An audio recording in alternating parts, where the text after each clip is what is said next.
The NBA draft early entry withdrawal deadline is now less than a week away, and there are still several big-time names with big-time decisions to make.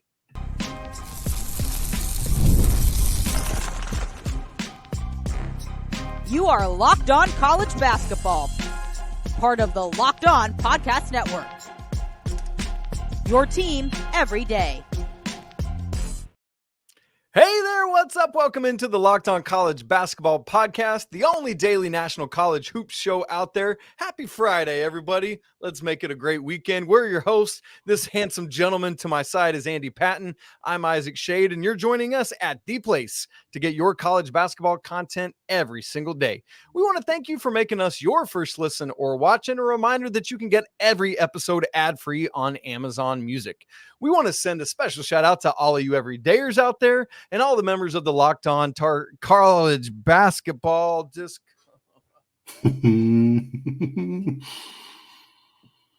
If it makes you feel better, I said, "What is going on, yo? Welcome to the Locked On Zags podcast yesterday." So, yep. What's funny is I said college basketball on my live show today. That's hilarious. Hey there, what's up? Welcome into the Locked On College Basketball Podcast, the only daily national college hoop show out there. Happy Friday, everybody. We're your hosts. This handsome gentleman to my side is Andy Patton. I'm Isaac Shade, and you're joining us at The Place to get your college basketball content every single day. Thanks for making us your first listen or watch. A reminder that you can get every episode ad-free on Amazon Music. Special shout out to all of you everydayers out there, as well as all the members of the Locked On College Basketball Discord. Hey, this episode is brought to you by Game Time. Download the Game Time app, create an account, and use code LOCKEDONCollege for $20 off your first purchase. Terms apply. Andy, coming up on the show today, some fun blue bloody conversations. That sounds really gross and like horror movie-ish. Duke and Kansas have signed a series to play multiple times over the next several years, including some on-campus matchups. North Carolina has finally landed a big, but maybe not the type that they were after initially. But Andy, first, we are getting really close to the early entry withdrawal deadline for the NBA draft for players to come back to college.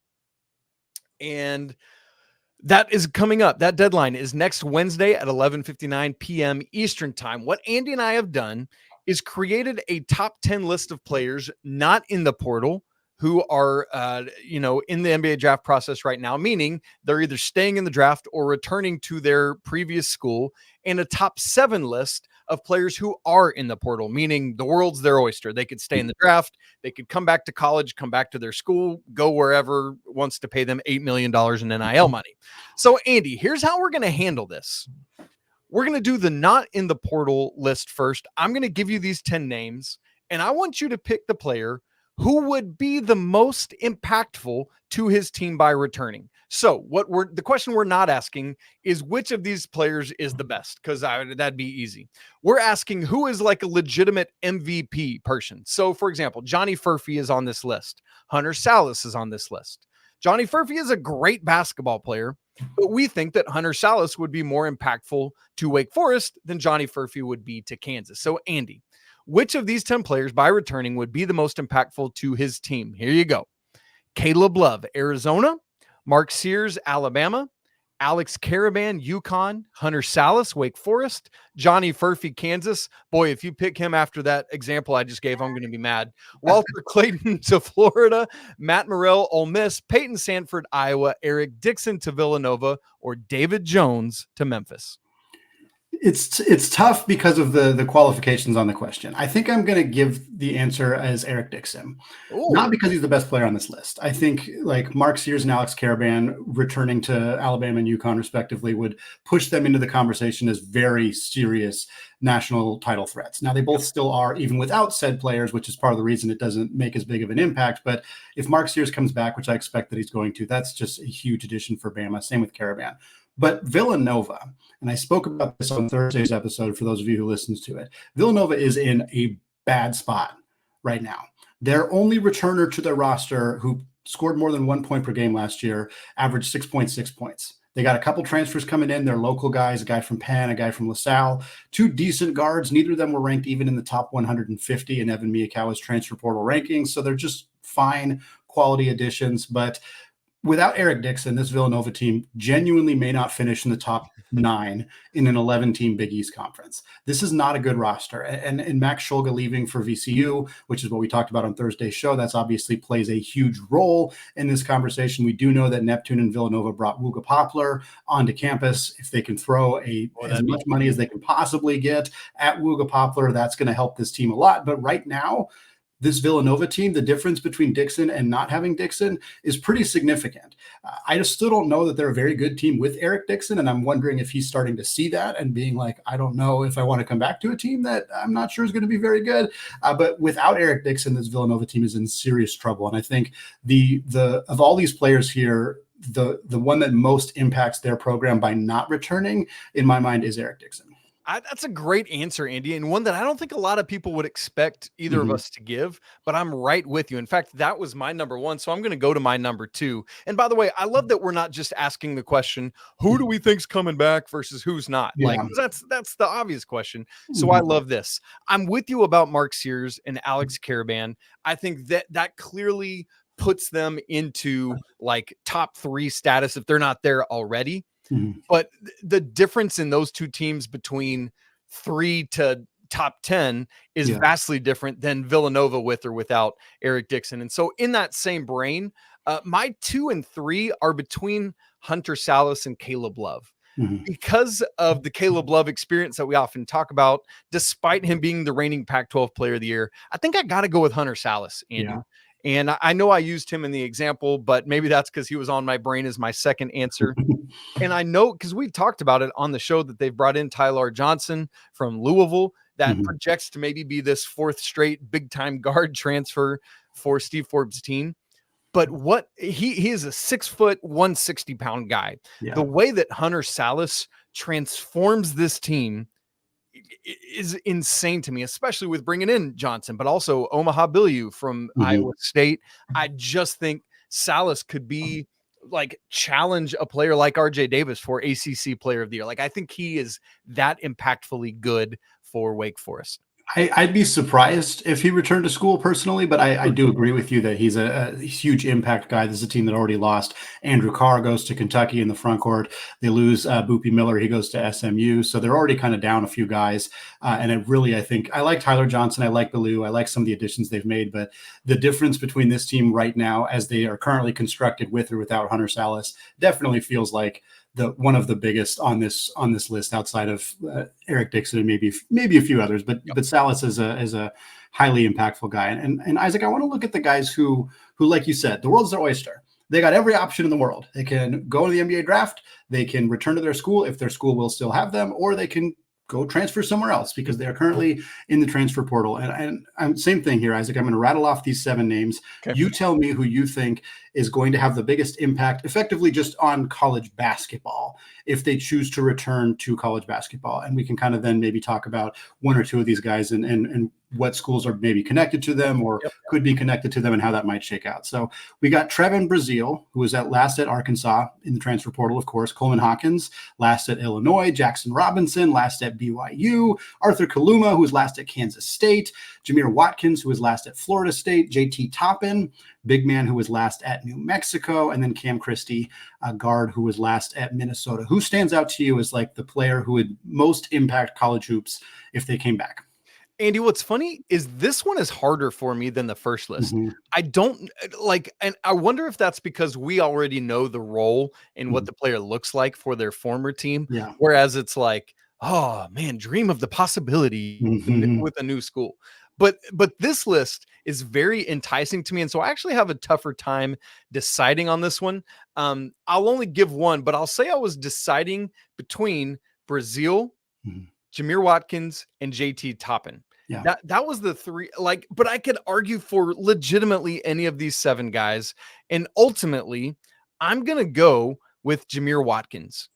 I have been tantalized by him this offseason because of his unique mixture of all the various things he can do. We know that Leonard Hamilton always has these uber athletic, do it all, play 15 minutes a game. Everyone averages 7 to 10 points a game kind of guys at Florida State. But there's just so much that Watkins brings to the table that you and I were talking about it earlier, kind of see him as a 3-4, could play either of those depending on the personnel around him on the court at a given time. But I just really like the mix and the athleticism with Watkins. He's one that legitimately could decide to stay in the draft, similar to what you said about Sallis, who I don't expect him to come back. But, man, I think Watkins could be a real shot in the arm for whoever team he plays for if he decides to come back. What about you? I also had Toppin on my list, so I think I'm going to mention him since you mentioned him as one of your kind of top options. He's probably the least known top option. He's probably the least known name on this list, coming from a mid-major program in New Mexico. He was a freshman last year, so he hasn't been in college basketball very long. But one thing we've really seen play out this offseason is how impactful, how much teams are prioritizing rim protecting bigs. And we're seeing guys who wait in the transfer portal a little bit longer. We're seeing some bigs get some contracts or some NIL deals, or maybe just landing at landing spots that we maybe wouldn't have expected because they're big and because teams are just kind of getting desperate for size. So to me, if JT Toppin decides not to stay in the draft process, he's going to have a world of suitors. We'll talk about North Carolina a little bit later. Maybe they could get in the mix here if they still want some rim protection, which they didn't really get with their new addition. There are tons of other programs who I think would be lining out the door to try to land somebody like JT Toppin, who averaged just under 2 blocks a game last year in about 27 minutes. He's a versatile scorer. He's a really bouncy, athletic guy. I think he's going to command a ton of attention. And I'll also just mention briefly Jaxon Robinson, mostly because of the Kentucky connection there. If Jaxon Robinson returns to school and ends up at Kentucky, there's a very real chance that he would be their slot in as their go-to scoring option. And anytime you're talking about a guy who's choosing between effectively the NBA draft or potentially leading Kentucky in scoring, you're going to want to mention that guy, because I think that that's a valuable kind of potential shift in college basketball, depending on what he decides to do. As we're recording right now, we haven't heard an update on Chaz Lanier, who is also being pursued by Kentucky and BYU for that matter, as well as Tennessee. But kind of whether Kentucky lands one of those two guys is kind of one of the biggest storylines still open in college basketball. And so Robinson, it feels like it would be foolish to not mention him in this conversation as well. Andy, if Brazile returned to college and he was the Brazile we got at the beginning of the 2022-23 season, he would be my pick. Yeah. That's all I got. Go ahead. Well, Isaac, Seattle U and Furman headline the Las Vegas showdown at T-Mobile Arena in November, with the opener being between two teams named Duke and Kansas. We're going to get into that in just a second. Right after I tell you about today's sponsor, FanDuel. Folks, it is winner take all time in both the NBA and NHL, and FanDuel has given you a shot to bring home a big W of your own, because right now new customers get $150 in bonus bets with any winning $5 bet. That's $150 you can bet on spreads, money lines, player props, over-unders, and more. And folks, looking ahead, Dallas, Minnesota, Game 2, Western Conference Finals in the NBA. Right now, the Mavericks are favored by 5. The over-under in that game is 207.5. Going to be some really, really good basketball coming your way. If you want to get in on that action, visit FanDuel.com/lockedon and make every playoff shot count. FanDuel, America's #1 sportsbook. All right, Isaac, we got a big announcement. Seattle U, Furman played each other in Las Vegas. Look, no, I love that this was announced together. I think this is fantastic. For those of you who missed this, November 26th, T-Mobile Arena, the Las Vegas Showdown is per ESPN Events. It is basically a 4-team mini event. I think we're going to see more of these 4-team events going forward. We've talked about that a little bit with the changes that we're expecting in MTEs. But the 4 teams in this event are Seattle U and Furman and Duke and Kansas. It's just every time I saw on social media the post with the 4 logos, it just looked funny. And look, many of you probably know this. Obviously, Isaac, you know this. My alma mater is Gonzaga. My other alma mater is Seattle U. I've been a Seattle U basketball fan for a decade. I love this program. I love this team, and I'm excited for them. I'm not trying to knock them at all, but it's funny. It's funny that these are the 4 teams that got announced together. It just looks unique to see these two of the premier college basketball brands, like unquestionably 2 of the very, very top. And then you have Seattle U, and then you have Furman. But what's great about this is these teams are it's not just Seattle U versus Furman and Duke versus Kansas. Seattle U is going to play at Cameron Indoor. They're going to play Duke on the road. That's an amazing opportunity for them. Furman is going to play Kansas. I believe that game will be at Ven-Allen Fieldhouse. So that's just two opportunities for those two programs to get a decent mid-major game against each other, as well as obviously a tremendous marquee opportunity against some of the best programs in the sport. But obviously the headline here is Duke and Kansas. What an exciting opportunity to see these two teams play each other, not only this year in Las Vegas, but they've agreed to play each other for the next couple of years as well. And Isaac, that feels like exactly what this sport needs right now. You're absolutely right, Andy. I love to see it. By the way, November 26th, when this game is played, we should say it's Tuesday of Thanksgiving week. So don't let this get lost in the midst of all your MTEs that we're all watching. So keep an eye on that. Just wanted to make sure to get that in. Yeah, Andy, you're spot on. Like, these kind of matchups, these series, I guess we can actually call it a series since they'll play in the Champions Classic, but we're going to get some on-campus games as well, is so good for our sport. I wish we could continue to shove some of them to opening day, but look, it's great, and you love to see it. We do get this neutral site game this year per Matt Norlander's reporting. Next year, they'll face off in the Champions Classic, but then in the 26-27 season and the 27-28 season, probably the November of 26, November of 27, we will get on-campus games between these two schools. We don't yet know the order, but it doesn't matter the order. It's going to be awesome that we get to see Duke at Ven-Allen Fieldhouse, that we get to see Kansas in Cameron Indoor Stadium. Man, that's just good for our sport. And neutral site games are fun and good. But when the top, as you said, when the top programs in college basketball are willing to go play each other on campus where the students can be there doing their thing, man, it's just what our sport needs. And it makes me so happy. Andy, it's really interesting to see how John Shire has proven to be more willing than Coach K was to not only play top flight competition, but do so in true road environments. You know, we had that series that started last year where Arizona came to Cameron and knocked off the Blue Devils. We'll see the return of that game this year. We know this means now that Kansas is playing both North Carolina and Duke this non-conference season, because Kansas hosts North Carolina in Ven-Allen Fieldhouse. Hello, true home game, on Friday, November 8th. That's the first week of games with a return game next year, Andy. And so, man, I am just, when I see these things, I get the feels, the happy, bubbly butterflies inside of me. And Andy, what's cool, and I'll let you take it to this next place, but both of these teams, man, are playing some gauntlet non-conference schedules. Yeah, you love seeing these teams be willing to play these kind of games. We mentioned with Duke, they're going to play Kentucky in the Champions Classic. That's amazing for them. They're also going to play Arizona. This one's going to be their road game. They're going to play them at McHale. They'll play Kansas in Las Vegas, like we mentioned, of course, and then they're also going to play Illinois. Those are the games we know for sure right now on Duke's schedule. That is a tremendous group of games for this team to be willing to play in the non-conference. And with Kansas, like you said, Duke and North Carolina, they're also playing Michigan State in the Champions Classic, and they're also playing Creighton as part of the Big 12 Big East battle. So, I mean, those are a great group of teams, and I do wish we saw more home and homes. We're seeing, I mean, these teams are willing to do it against each other. We're seeing it with Duke and Arizona. That's a fantastic series, Carolina and Kansas as well. But there's still a lot of neutral site, and I get why. I know that there's some net reasoning for it of hedging your bets a little bit.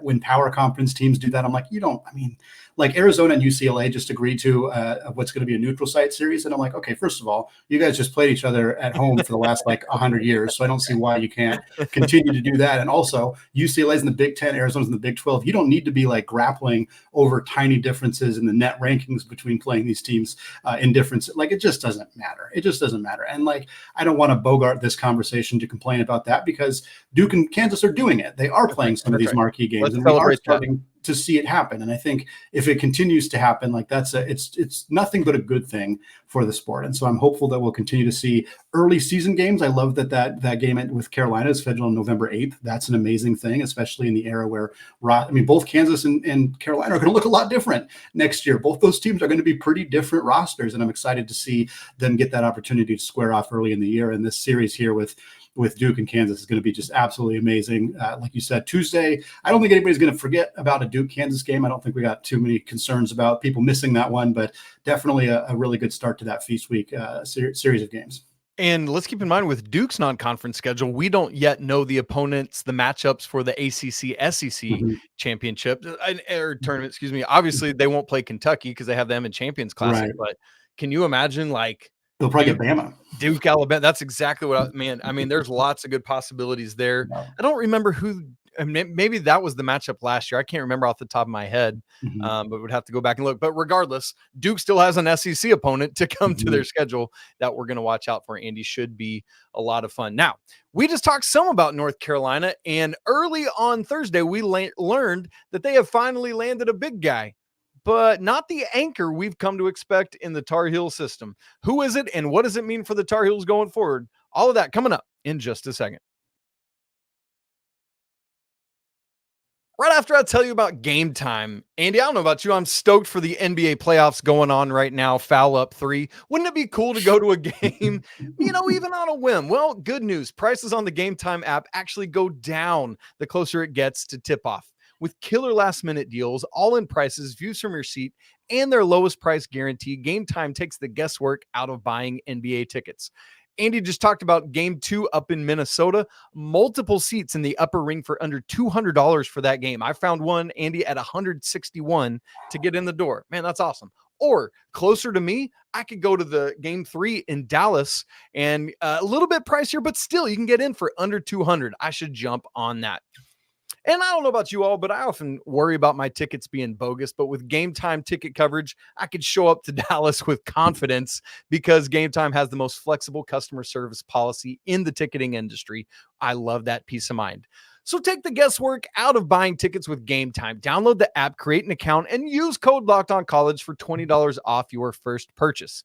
Again, create an account and redeem code LOCKEDONCollege for $20 off. Terms apply.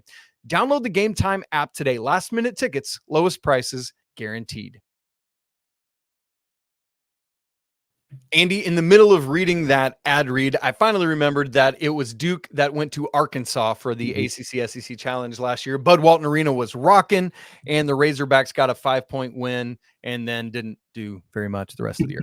Okay, we are changing now to talk about North Carolina, who on Thursday morning got a commitment from Vanderbilt transfer Ven-Allen Lubin. For those of you watching on YouTube, I have pulled up my scholarship chart. I like to make scholarship charts for teams. My hope this summer, Andy, is to do this for most of the Power 5 schools so we can see scholarships available, who's utilized them, what is ahead for the next several seasons. So I've already made one for North Carolina. You can see it here. If you're listening back to this instead of watching, you can find it on my Twitter feed. So North Carolina, with the addition of Ven-Allen Lubin, has utilized 11 of their 13 scholarships, bringing a little more size to their front court. We believe the backcourt, Andy, is pretty loaded with RJ Davis returning, Elliot Cadeau, Cade Tyson coming over from Belmont, and others, Seth Trimble coming back out of the transfer portal, Ian Jackson, a big time incoming freshman. But Andy, it seems like for North Carolina to really compete, they were going to have to try to replace both Harrison Ingram and Armando Bacot. Andy Patton, do you think that this Lubin addition moves the needle on trying to accomplish that? Yes, but not exactly in the way that I think it would have hoped for. And it's funny, it's a longer conversation for another time, perhaps. But one of the things that the transfer portal has caused is that every conversation that not every conversation, but many conversations that players are having with teams is getting leaked. Agents are leaking things, players are leaking things, whatever is happening. And so for Carolina, if this had been their addition and there had been no conversation about Jonas Adu or any of the other big men that were in the portal that were connected to North Carolina, I think that the response maybe wouldn't be as tepid as it has been. But because Carolina seemingly struck out on multiple other players who were maybe more fit similar to Armando Bacot, you were never going to find an exact Armando Bacot replacement. Obviously, he's a leading rebounder in program history. He's an extremely talented player, but it was clear based on the players that we saw Hubert Davis recruiting that they were kind of trying to find somebody in a similar vein.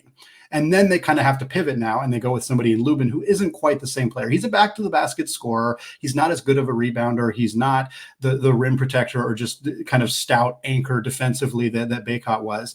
And I think because they looked at guys like Adu and Omaruyi and those guys, like it felt like this was kind of like their backup plan. I guess that's the best way to put it. And Hubert would never say that, and the staff would never say that. And if we were in an era where you weren't getting all of this intel and you weren't seeing all these players connected to Carolina earlier in the offseason, that wouldn't really be the narrative, but it kind of shapes the narrative a little bit. And it's unfortunate for Lubin because he's a good player. That's right. And I think he's more than capable of playing at North Carolina. And I think he's more than capable of playing a big role. And I think alongside Davis and Cadeau and the other pieces for this team, I think he's going to fit just fine. He's not going to fully replace Bacot, and they may still make more additions. As you alluded to, they have 2 scholarships available. So maybe there are, we talked about JT Toppin and even somebody like Coleman Hawkins. I don't know how well he fits now, but there are some bigs still available, and perhaps Hubert in North Carolina will go after them. But I think that Lubin will get a little bit unfairly kind of criticized, or at least the move won't be met as well as it could have, because it feels like they didn't get the targets that they wanted. But he's a talented player, and I think he's going to fit nicely into Hubert's system. They just might have to tweak the system a little bit. And frankly, that may not be a bad thing for the Tar Heels. Yeah, that's a great point about modernization, because to this point, Hubert Davis has been, I'll say, stuck. You're not really stuck with anybody in this era anymore, but stuck with Roy Williams guys. This is the first time that Armando Bacot is not part of his team. Right. Does Hubert Davis want to play a more Alabama-ish style where they do get up and down a little bit more? This is an opportunity to find out about that. This is where you really find out about your acumen as a coach. Can you pivot based on personnel rather than just, here's what we do in Chapel Hill, right? And so that'll be very interesting to see, I think. Another thing that I love your points about Lubin there. What would the national or even the Chapel Hill narrative be about Lubin if it wasn't for other names connected? One of the interesting things to me, Andy, is that Jerry Stackhouse, who obviously is one of the greatest Tar Heels of all time, on his way out the door at Vanderbilt, pushed Lubin toward North Carolina. And even my understanding is talked to the coaching staff at North Carolina. So there's a ringing endorsement in that way. Andy, in Tar Heel circles, one of the things has been that North Carolina would look to add one of the 3 of Lubin or Coleman Hawkins, or Kentucky transfer Ugonna Onyenso, whom I guess we didn't actually mention in our list earlier, both of whom, though, are still making decisions about the NBA draft. It's an interesting distinction, though, because they are all 3 quite different players. And so it will be interesting to see what happens going forward if Hubert Davis and the Tar Heels are done, or if he adds another front court piece. Yeah, and I think you look at, somebody like Onyenso probably fits better alongside Lubin, if that is an addition they're able to make, whereas Hawkins and Lubin, Hawkins is probably he's been a better player up to this point in his career. He's more of a facilitator. He can play a little bit more away from the rim than I think Lubin is capable of doing. But they're also somewhat similar. So I don't know how well that would fit. I think Davis would find a way to make it work. But certainly, I think you want somebody who doesn't need the ball as much in their hands, because you already have a pretty ball dominant guard in R.J. Davis, and certainly Elliot Cadeau, somebody who's going to handle the basketball quite a bit. So I think adding players who need the ball in their hands a lot is probably not going to work, which is where somebody like Onyenso, who hasn't been an on-ball player really at all in his career, I think he wants the basketball more. That's part of the reason he entered the transfer portal even before Calipari left. He was dead set on the draft, because he was like, I want to be able to show that I have more offensive range and capabilities. And maybe North Carolina gives him that. Who knows? But I do think that adding somebody who can protect the rim, which is not a strength of Van Lubin's, not a huge strength of his, at least. He's just not big enough. He's only 6'8", could be valuable to North Carolina. But yeah, I think the narrative around him is shifted a bit just because of the era that we're in. But I think this is an addition that by the end of the season, North Carolina fans will be happy with. A way I would put it, Andy, and then I'll let you close this out. I'm not sure if Lubin raises North Carolina's ceiling, but I certainly think he raises their floor. Yeah, it's a good way to put it. That's all I got. Well, that's going to wrap it up for us today here on the Locked On College Basketball Podcast. That's wrapping it up for the week as well here. Happy Friday. Happy weekend, folks. Hope you guys have a fantastic one. We're going to be back with y'all on Monday, hoping to have some updates over the weekend, maybe a Chaz Lanier commitment. Maybe we'll get some of these NBA draft decisions, some guys who are deciding to stay, deciding to go. We're going to cover all of that going into next week as we get closer to that Wednesday evening deadline. And then we're going to stay in the draft season. We're going to keep talking about, the draft decisions for guys. We're going to keep talking about the transfer portal as we continue to see some updates there, all coming your way next week. Folks, thank you so much for listening. Apologies to the Lawyer family as always. Let's go Wildcats, even though things are not looking great for Villanova right now. And until next week, folks, peace out.